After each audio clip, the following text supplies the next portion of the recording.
तथापि श्री राम भक्त और अभक्त के हृदय के अनुसार सम और विषम व्यवहार करते हैं। भक्त को प्रेम से गले लगा लेते हैं और अभक्त को मारकर तार देते हैं। गुण रहित, निर्लेप, मान रहित और सदा एक रस भगवान श्री राम भक्त के प्रेमवशी सगुण हुए हैं। श्री राम जी सदा अपने सेवकों और भक्तों की रुचि रखते आए हैं। वेद, पुराण, साधु और देवता इसके साक्षी हैं। ऐसा हृदय में जानकर कुटिलता छोड़ दो और भरत जी के चरणों में सुंदर प्रीति करो। हे देवराज इंद्र, श्री रामचंद्र जी के भक्त सदा दूसरों के हित में लगे रहते हैं। वे दूसरों के दुख से दुखी और दयालु होते हैं।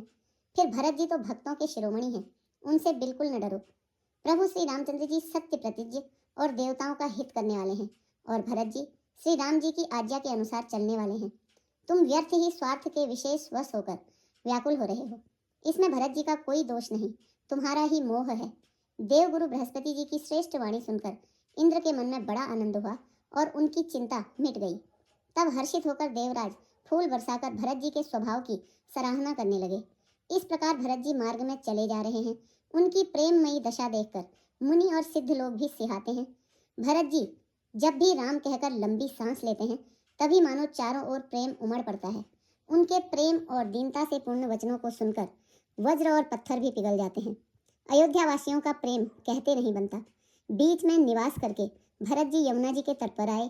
यमुना जी का जल देखकर उनके नेत्रों में जल भराया। श्री रघुनाथ जी के श्याम रंग का सुंदर जल देखकर सारे समाज सहित भरत जी प्रेम विह्वल होकर उनके विरह रूपी समुद्र में डूबते डूबते विवेक रूपी जहाज पर चढ़ गए। अर्थात यमुना जी का श्याम वर्ण जल देखकर सब लोग श्याम वर्ण भगवान के प्रेम में विह्वल हो गए और उन्हें न पाकर विरह व्यथा से पीड़ित हो गए। तब भरत जी को यह ध्यान आया कि जल्दी चलकर उनके साक्षात दर्शन करेंगे। इस विवेक से वे फिर उत्साहित हो गए। उस दिन यमुना जी के किनारे निवास किया। समयानुसार सबके लिए खान पान आदि की सुंदर व्यवस्था हुई। निषाद राज का संकेत पाकर रात ही रात में घाट घाट की अगणित नावें वहां आ गई, जिनका वर्णन नहीं किया जा सकता। सवेरे एक ही खेवे में सब लोग पार हो गए और श्री रामचंद्र जी के सखा निषाद राज की इस सेवा से संतुष्ट हुए। फिर स्नान करके और नदी को सिर नवाकर निषाद राज के साथ दोनों भाई चले।